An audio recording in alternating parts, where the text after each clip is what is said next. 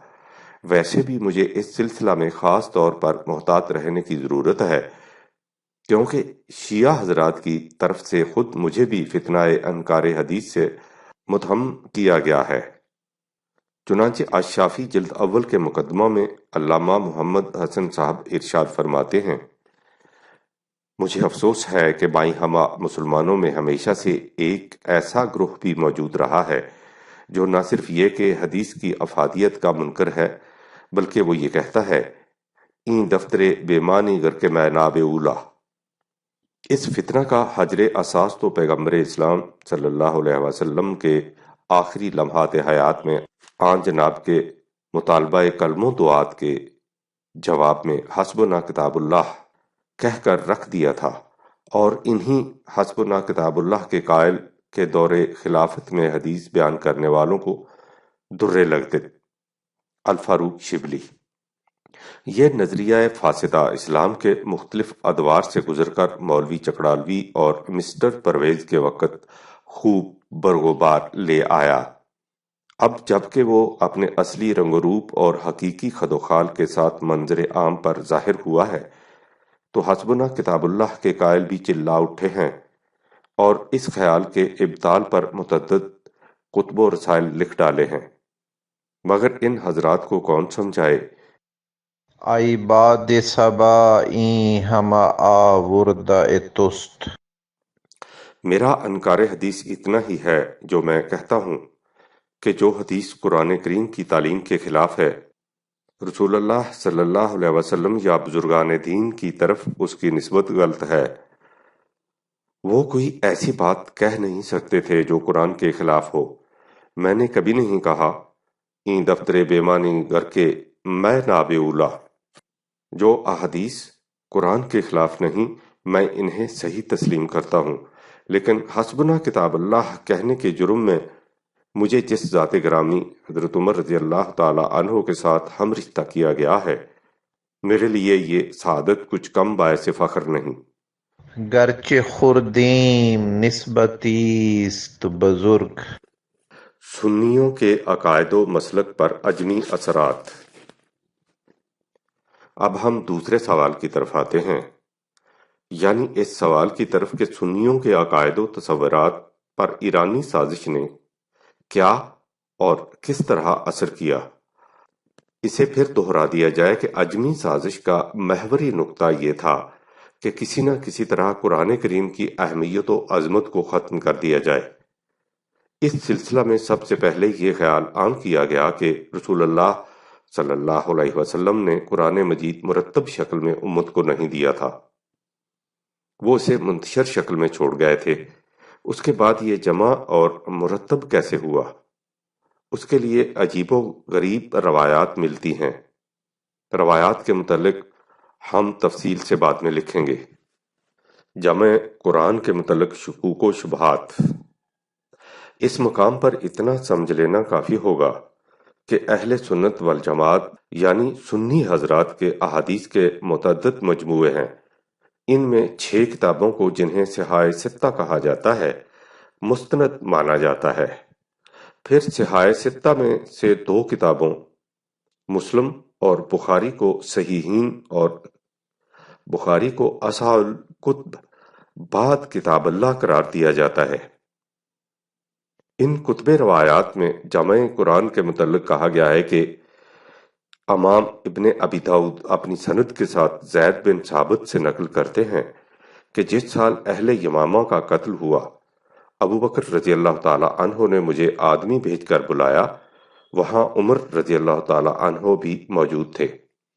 ابو بکر رضی اللہ تعالی عنہ کہنے لگے کہ یہ عمر رضی اللہ تعالی عنہ میرے پاس آئے اور کہنے لگے کہ قرآن کے قاریوں کے ساتھ قتل کی گرم بازاری ہو گئی ہے، مجھے ڈر ہے کہ دوسرے مواقع پر بھی یہی گرم بازاری ہو اور اس طرح قرآن ضائع ہو جائے۔ میری رائے ہے کہ قرآن کو جمع کر لو۔ میں نے عمر رضی اللہ تعالی عنہ سے کہا کہ جو کام رسول اللہ صلی اللہ علیہ وسلم نے نہیں کیا وہ تم کیسے کرتے ہو؟ عمر رضی اللہ تعالی عنہ نے کہا بخدا یہ کام اچھا ہی ہے، اور اس بارہ میں مجھ سے برابر کہتے رہے، حتیٰ کہ جس چیز کے لیے خدا نے ان کا شرح صدر کر دیا تھا میرا بھی شرح صدر کر دیا، اور میری رائے بھی وہی ہو گئی جو ان کی تھی۔ ابو بکر رضی اللہ تعالی عنہ مجھ سے کہنے لگے کہ تم نوجوان اور عقل مند آدمی ہو اور رسول اللہ صلی اللہ علیہ وسلم کے لیے وہی لکھتے رہے ہو، ہم تمہیں متہم نہیں سمجھتے، لہٰذا تم قرآن کو لکھ لو۔ زید بن ثابت لکھتے ہیں کہ بخدا اگر وہ مجھے کسی پہاڑ کو اپنی جگہ سے ہٹا کر دوسری جگہ لے جانے کو کہتے تو وہ مجھ پر اس کام سے زیادہ دشوار نہ ہوتا۔ میں نے ان دونوں سے کہا کہ جو کام رسول اللہ صلی اللہ علیہ وسلم نے نہیں کیا وہ کام تم کیسے کرتے ہو؟ ابو بکر رضی اللہ تعالی عنہ اور عمر رضی اللہ تعالی عنہ کہنے لگے کہ بخدا یہ کام اچھا ہی ہے۔ چنانچہ ابو بکر رضی اللہ تعالی عنہ اور عمر رضی اللہ تعالی عنہ برابر مجھ سے کہتے رہے، حتیٰ کہ جس امر کے لیے ان دونوں کو شرح صدر ہوا تھا مجھے بھی شرح صدر ہو گیا، اور وہی میری رائے بھی ہو گئی جو ان دونوں کی رائے تھی۔ چنانچہ لکھنے کے لیے میں نے کاغذ کے ٹکڑوں، کھجور کے پٹھوں، پتھروں کے ٹکڑوں اور لوگوں کے سینوں، حافظوں سے تلاش کرنا شروع کر دیا، حتیٰ کہ ایک آیت جو حضور صلی اللہ علیہ وسلم کو پڑھتے ہوئے سنا کرتا تھا وہ مجھے نہیں ملی، یعنی لَقَدْ جَاءَكُمْ رَسُولٌ مِّنْ أَنفُسِكُمْ آلایا۔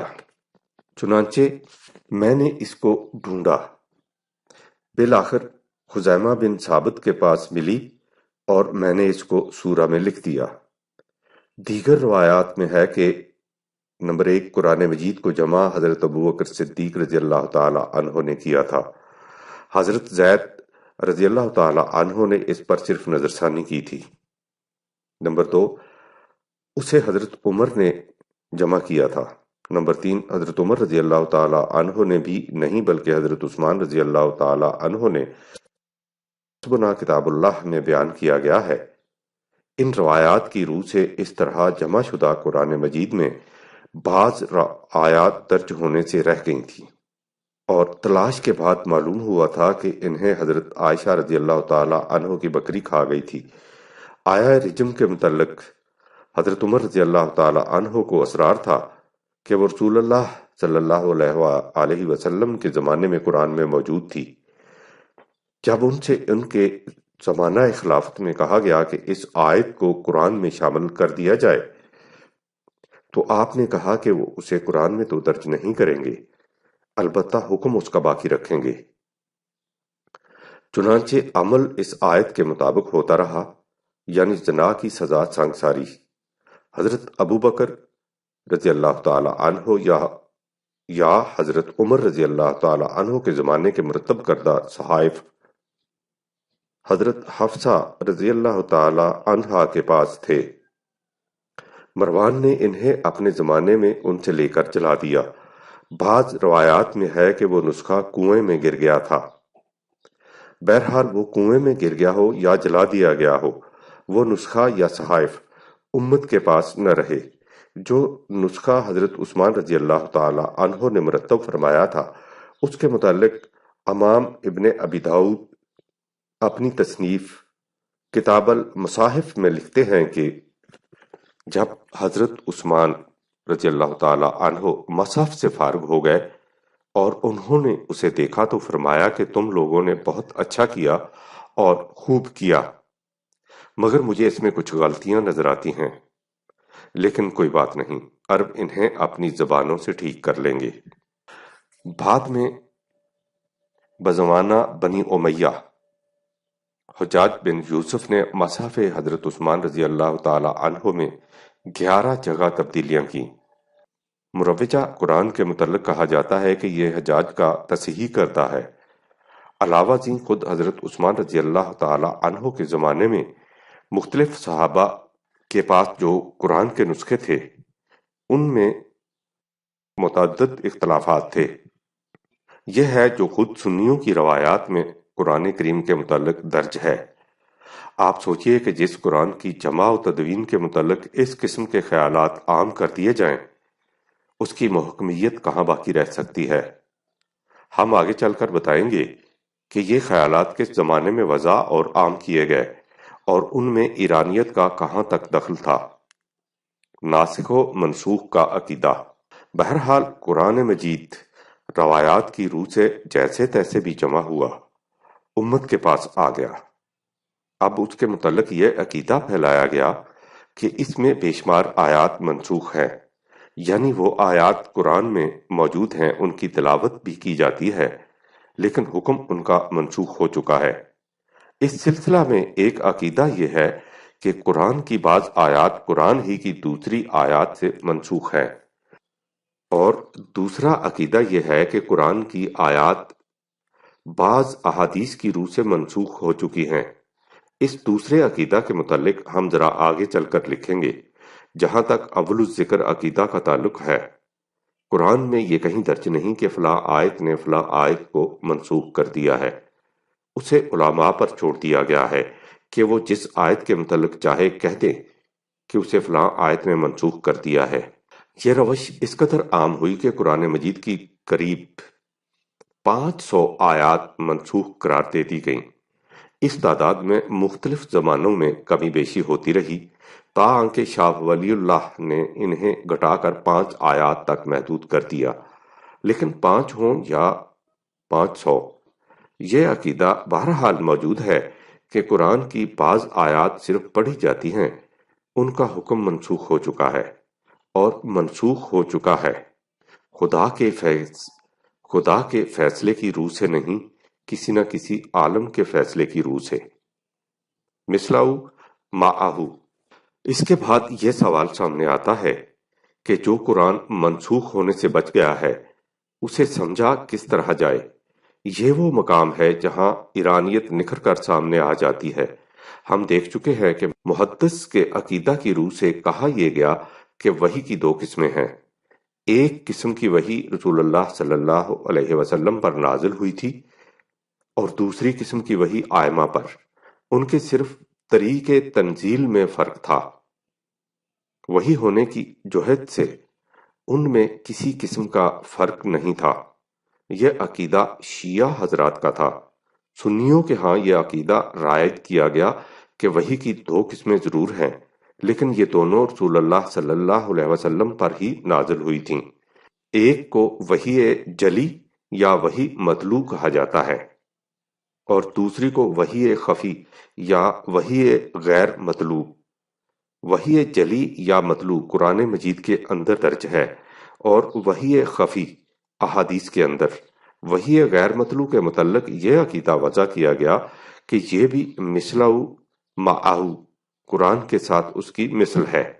چنانچہ حضرت مقداد بن معدی کرب رضی اللہ تعالی عنہ کی روایت یوں بیان کی جاتی ہے، رسول اللہ صلی اللہ علیہ وسلم نے فرمایا کہ یاد رکھو کہ مجھے الکتاب دی گئی ہے، اس کے ساتھ اس کی مثل کچھ اور، انی اوتیت الکتابہ و مثلہ معہ، یاد رکھو عنقریب ایک شخص جس کا پیٹ بھرا ہوگا اپنے تخت پر بیٹھا کہے گا کہ تم اس قرآن کو لازم پکڑو، جو کچھ اس میں حلال پاؤ اسے حلال سمجھو اور جو کچھ اس میں حرام پاؤ اسے حرام سمجھو۔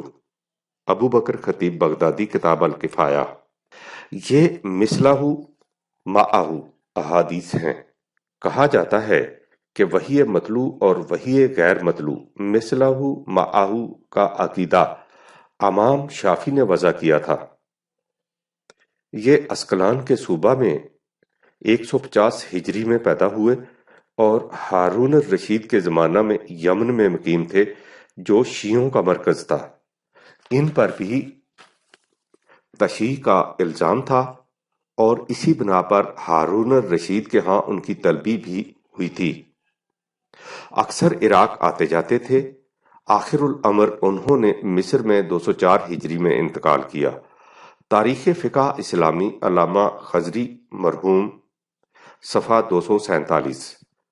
بہرحال اس عقیدہ کو کسی نے وضع کیا ہو، اس کی روح سے قرآن سے باہر ایک مجموعہ وحی اور وجود میں آ گیا جنہیں احادیث کہا جاتا ہے۔ جن لوگوں کے ذہن میں دین کا صحیح تصور اور دل میں قرآن مجید کے لا شریک لہ ہونے کی عظمت تھی، انہوں نے اس نئے عقیدہ کی مخالفت کی اور کہا کہ دین میں سند اور حجت صرف قرآن کریم ہے۔ جیسا کہ قدامت پرست طبقہ کا قاعدہ ہے، انہوں نے ان لوگوں پر معتزلہ کا لیبل لگایا اور پھر ان کے خلاف اس قدر پروپیگنڈا کیا کہ حالت یہ ہے کہ آج بھی جو شخص عقل و فکر کی بات کرے اور اس کے دلائل کا کوئی جواب ان سے نہ بن پڑے، اس کے متعلق اتنا کہہ دینا کافی ہے کہ وہ معتزلہ ہے۔ وہ خود بخود ملحد و زندیق قرار پا جائے گا۔ معتزلہ اور شوافع کی کشمکش اور آویزش کی داستان بڑی طویل اور خون چکا ہے، جس کی تفصیل میں جانے کا یہ موقع نہیں۔ حدیث کا مقام۔ آخر الامر ہوا یہ کہ امام شافعی کا پیش کردہ نظریہ اسلام کا بنیادی ستون قرار پا گیا۔ اس عقیدہ کی روح سے حدیث کو کیا مقام حاصل ہو گیا، اسے غور سے سنیے۔ جمعیت اہل حدیث کے سابق صدر مولانا محمد اسماعیل مرحوم اپنی کتاب جماعت اسلامی کا نظریہ حدیث میں لکھتے ہیں، تحقیق و تثبیت کے بعد حدیث کا ٹھیک وہی مقام ہے جو قرآن عزیز کا ہے، اور فی الحقیقت اس کے انکار کا ایمان اور دیانت پر بالکل وہی اثر ہے جو قرآن عزیز کے انکار کا۔ جو احادیث قواعد صحیحہ اور ائمہ سنت کی تصریح کے مطابق صحیح ثابت ہوں، ان کا انکار کفر ہوگا اور ملت سے خروج کے مرادف۔ جبریل قرآن اور سنت دونوں لے کر نازل ہوتے تھے۔ حضرت کو سنت بھی قرآن کی طرح سکھاتے تھے۔ اس لحاظ سے ہم وحی میں تفریق کے قائل نہیں۔ جہاں تک تو قرآن اور حدیث کو ہم پایا قرار دیا جا رہا ہے، لیکن اب ذرا آگے بڑھیے۔ امام اوزاعی کا قول ہے، قرآن اس سے زیادہ حدیثوں کا محتاج ہے جس قدر حدیثیں قرآن کی محتاج ہیں۔ اور ایک دوسرے امام حدیث یحییٰ ابن کثیر فرماتے ہیں، حدیث قرآن پر قاضی ہے، قرآن حدیث پر قاضی نہیں۔ اتنا ہی نہیں، عقیدہ یہ بھی ہے کہ حدیث قرآن کے حکم کو منسوخ کر سکتی ہے۔ علامہ حافظ محمد ایوب مرحوم اپنے کتابچہ فتنہ انکار حدیث میں لکھتے ہیں کہ نبی کے قول کے لیے ضروری نہیں کہ وہ قرآن کے مطابق ہو تب حجت رہے، اور مطابق نہ ہو تو حجت نہ رہے۔ اس کی دلیل یہ ہے کہ قرآن میں ہے، کتب علیکم اذا حضر احدکم الموت ان ترک خیرا الوصیۃ للوالدین، سورہ نمبر 2 آیت 180۔ تمہارے اوپر والدین کے لیے وصیت فرض ہے اگر کسی نے مال چھوڑا ہے جبکہ اسے موت آئے۔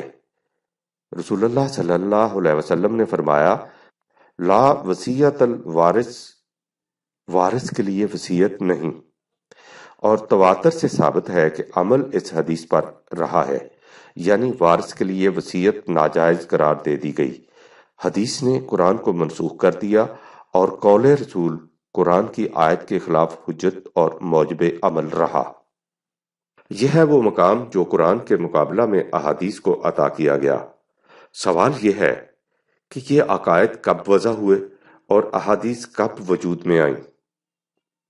ہم باب چہارم حسبنا کتاب اللہ میں بتفصیل بتا چکے ہیں کہ احادیث کا کوئی مجموعہ نہ رسول اللہ صلی اللہ علیہ وسلم نے مرتب فرما کر امت کو دیا، نہ ہی خلفائے راشدین کے زمانے میں مرتب ہوا۔ انہوں نے بلکہ اس کی شدت سے مخالفت کی۔ ان کے بعد صحابہ اور بنی امیہ کے زمانہ میں بھی ان کے مجموعے مرتب نہ ہوئے۔ یہ مجموعے عباسیوں کے زمانے میں مرتب ہوئے، جیسا کہ لکھا جا چکا ہے۔ جامعین حدیث سب ایرانی تھے۔ اہل سنت والجماعت ان مجموعوں میں سے 6 کو صحیح تسلیم کرتے ہیں۔ آپ یہ دیکھ کر حیران ہوں گے کہ شیعہ جامعین روایات کی طرح یہ سنی جامعین روایات بھی سب کے سب ایرانی تھے، یعنی نام جامع حدیث، سن وفات، وطن، کتنی احادیث جمع کی، ان میں سے کتنی اپنے مجموعہ میں درج کی۔ نمبر 1، امام محمد اسماعیل بخاری، سن وفات 256 ہجری یا 260 ہجری، وطن بخارا، 6 لاکھ احادیث جمع کی اور 2762 مقررات حذف کرنے کے بعد۔ نمبر 2، امام مسلم بن حجاج، وفات 261 ہجری، مقام نیشاپور، 3 لاکھ احادیث جمع کی، 4348 مرتب کی۔ نمبر 3، امام ابو موسیٰ محمد ترمذی، 289 ہجری، وفات، مقام ترمذ، 3 لاکھ احادیث جمع کی، 3115 مرتب کی۔ نمبر 4، امام ابو داؤد، 275 ہجری میں وفات، سیستان مقام پیدائش، 5 لاکھ احادیث جمع کی، 4800 مرتب کی۔ نمبر 5، ابو عبداللہ ابن ماجہ، 273 ہجری میں وفات ہوئی، پیدائش قزوین میں، 4 لاکھ احادیث جمع کی، 4000 مرتب کی۔ نمبر 6، امام عبد الرحمن نسائی، 303 ہجری میں وفات، صوبہ خراسان کا گاؤں نسا جہاں پیدا ہوئے، 2 لاکھ احادیث جمع کی، 4321 مرتب کی۔ آپ غور فرمائیے کہ رسول اللہ صلی اللہ علیہ وسلم کی احادیث جمع کی جاتی ہیں اور ان جامعین میں سے کوئی بھی عرب نہیں، سب کے سب ایرانی ہیں۔ ان جامعین کے سامنے احادیث کا کوئی تحریری مواد نہیں تھا۔ تمام احادیث زبانی روایات کی بنا پر جمع کی گئیں۔ آپ سوچئے کہ ایک شخص رسول اللہ صلی اللہ علیہ وسلم کی وفات کے قریب 200-250 سال بعد بغیر کسی سابقہ تحریری ریکارڈ کے لوگوں کی زبانی سن کر روایات جمع کرتا ہے۔ اسے اس طرح خود اس کے اپنے بیان کے مطابق قریب 6 لاکھ روایات ملتی ہیں۔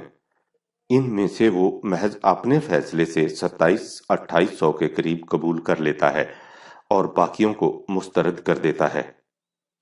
جنہیں وہ قبول کر کے اپنی کتاب میں درج کر لیتا ہے، ان کے متعلق عقیدہ یہ ہے کہ وہ قرآن کے ہم پایا ہیں، قرآن کے احکام کو منسوخ کر سکتی ہیں۔ ان کا انکار کفر ہے۔ عباسیوں کی محبت۔ ان مجموعوں میں روایات کس قسم کی ہے ان کی مثالیں پیش کرنے کا یہ مقام نہیں، یہاں صرف اتنا لکھ دینا کافی ہوگا کہ یہ احادیث عباسیوں کے دور میں جمع ہوئیں، اس لیے ان میں اس قسم کی روایات موجود ہیں کہ حضور صلی اللہ علیہ وسلم نے فرمایا کہ کسی شخص کے دل میں اس وقت تک ایمان داخل نہیں ہو سکتا جب تک وہ حضرت عباس رضی اللہ تعالی عنہ اور ان کی اولاد سے محبت نہ رکھے۔ اس کا محرک جذبہ تو ظاہر ہے۔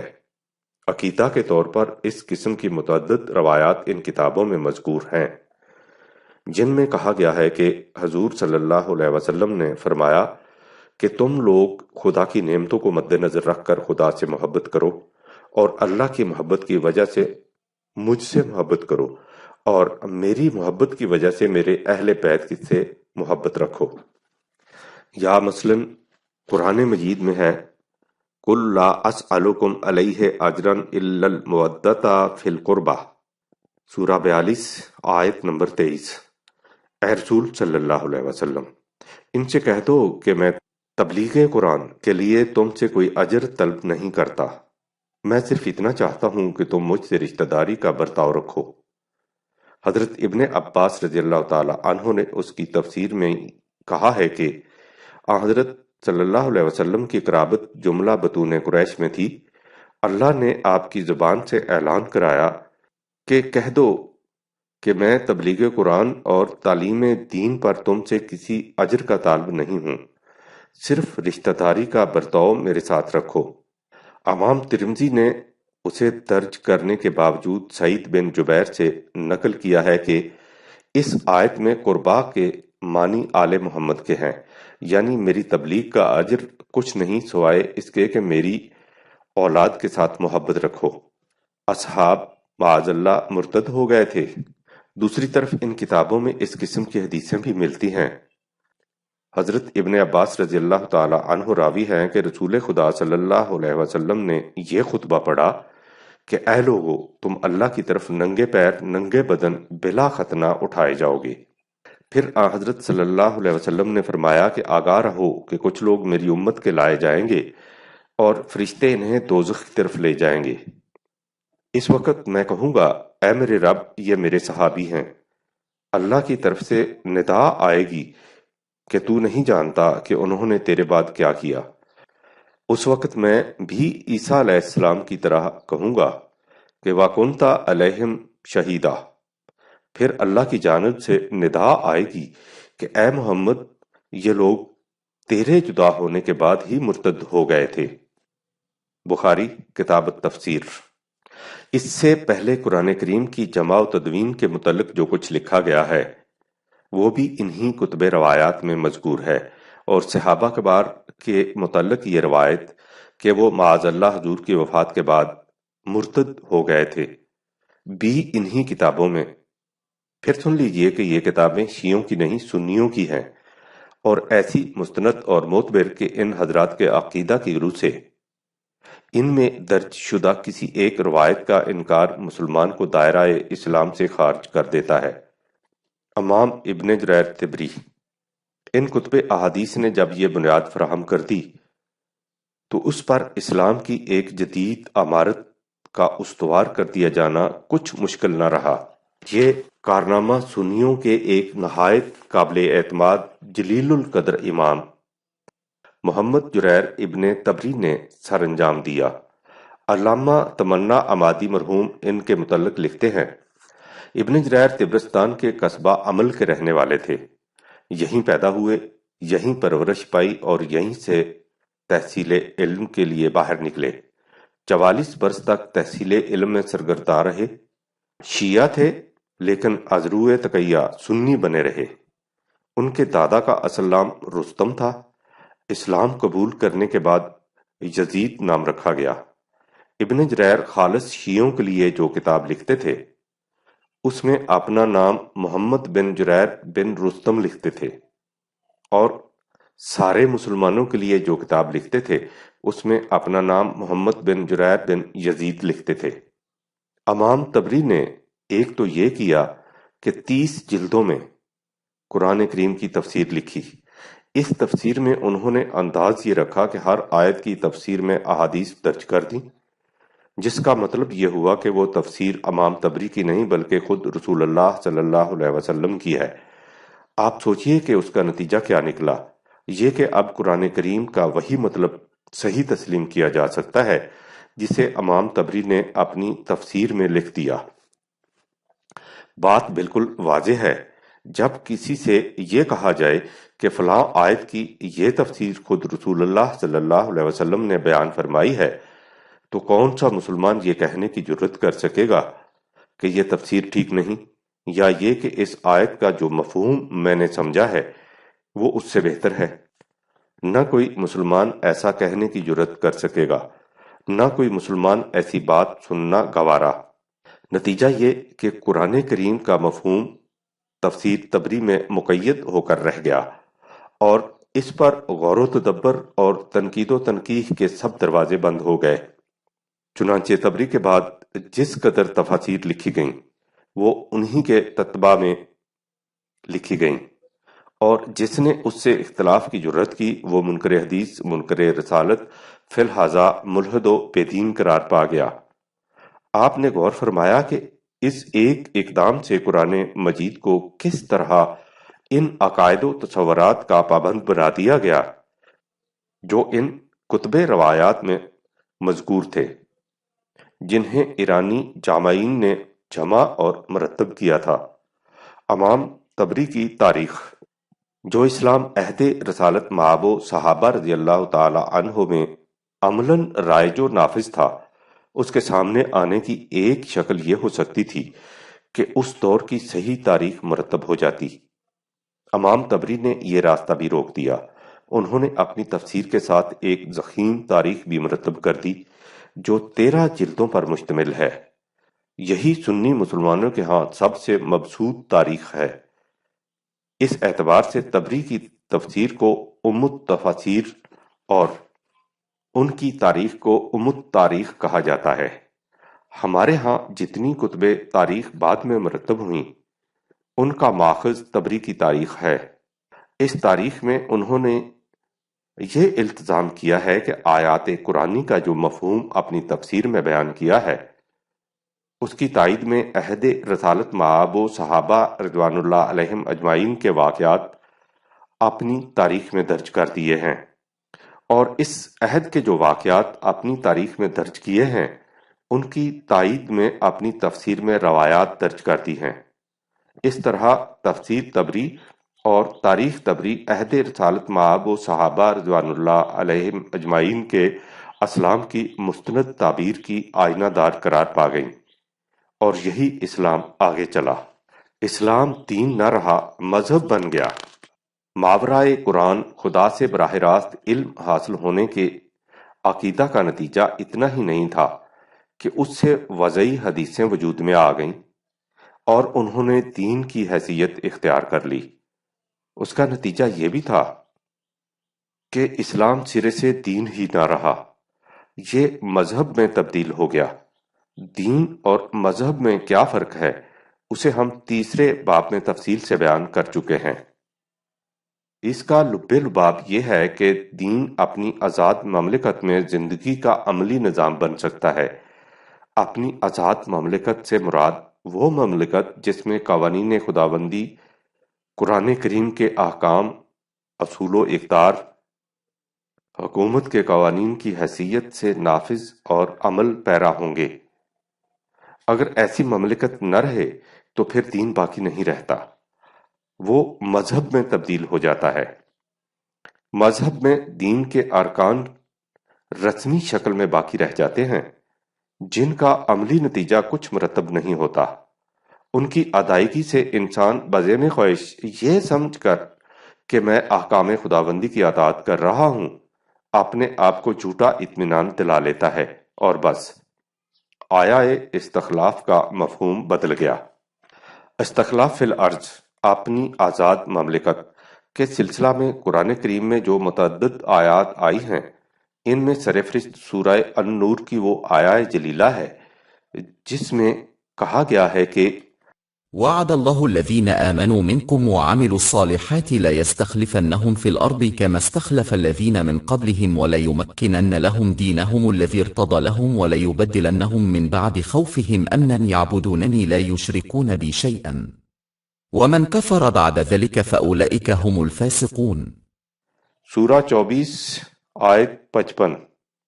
جو لوگ تم میں سے ایمان لائیں گے اور عمل صالح کریں گے، اللہ نے وعدہ کر رکھا ہے کہ وہ انہیں دنیا میں حکومت عطا کرے گا، اسی طرح جیسے اس نے انہی جیسے لوگوں کو ادوار سابقہ میں حکومت عطا کی تھی۔ یہ حکومت اس لیے عطا ہوگی کہ اس کے ذریعے اللہ اس دین کو متمکن کر دے جسے اس نے ان کے لیے پسند کیا ہے، اور تاکہ ان کا خوف امن سے بدل جائے، اور اس طرح وہ اس قابل ہو جائیں کہ وہ صرف اللہ کی محکومیت اختیار کریں اور اس میں کسی اور کو شریک نہ کریں۔ جو لوگ اس کے بعد اس ابدی صداقت سے انکار کریں گے وہ فاسق ہوں گے۔ اس سے ظاہر ہے کہ ایمان و اعمال صالحہ کا لازمی نتیجہ استخلاف فی الارض ہے، اور اسی سے دین کا تمکن ہو سکتا ہے، یعنی اپنی حکومت کے بغیر دین کا تمکن ممکن نہیں۔ لیکن ہم دیکھ چکے ہیں کہ امامت کے لیے حکومت استخلاف فی الارض لازمی شرط نہیں، اور تاریخ اس پر شاہد ہے کہ حضرت علی رضی اللہ تعالی عنہ کے سوا دیگر ائمہ میں سے کوئی بھی صاحب حکومت نہ تھا۔ اس مشکل کے حل کے لیے کہا گیا کہ مذکورہ بالا آیت میں استخلاف سے مراد دنیاوی حکومت نہیں بلکہ روحانی امامت ہے۔ اصول کافی میں ہے، امام ابو جعفر علیہ السلام نے فرمایا کہ اللہ تعالیٰ نے سب سے پہلے شب قدر کو پیدا کیا، اور اس میں سب سے پہلے نبی اور سب سے پہلے وصی کو پیدا کیا، اور اس کی مشیت نے یہ چاہا کہ ہر سال یہ رات ہو اور اس میں آنے والے سال کے جملہ امور تفصیل سے بتا دیے جائیں۔ جو اس سے انکار کرے گا اس نے علم الہی کی تردید کی، کیونکہ انبیاء و مرسلین و محدثین قائم کرتے ہیں لوگوں پر حجت اس چیز سے جو ان تک پہنچتی ہے۔ اس رات میں یہ امور جبریل ان کے پاس لاتے ہیں۔ میں نے کہا کیا محدث وغیرہ کے پاس بھی جبریل آتے ہیں اور دیگر ملائکہ؟ فرمایا انبیاء و مرسلین کے بارے میں تو کوئی شک ہی نہیں، ان کے علاوہ بھی دنیا کے آغاز سے اس کے خاتمہ تک خدا کی کوئی حجت روئے زمین پر ضرور رہے گی، اور ہر شب قدر میں امر الہی نازل ہوگا اس شخص پر جس کو خدا اپنے بندوں میں سب سے زیادہ دوست رکھتا ہے۔ خدا کی قسم، شب قدر میں ملائکہ اور روح امر الہی کو لے کر آدم پر نازل ہوئے، اور خدا کی قسم جب آدم مرے تو ان کے وصی ان کی جگہ ہوئے۔ اسی طرح آدم کے بعد جو انبیاء بھی آئے تو شب قدر میں ان کے پاس امر الہی آیا، اور ان کے بعد ان کے اوصیاء کے پاس۔ اور خدا کی قسم آدم سے لے کر محمد مصطفیٰ صلی اللہ علیہ وسلم تک اس رات میں جس کے پاس بھی امر الہی آیا اس کو حکم دیا گیا کہ وہ فلاں شخص کو وصیت کرے۔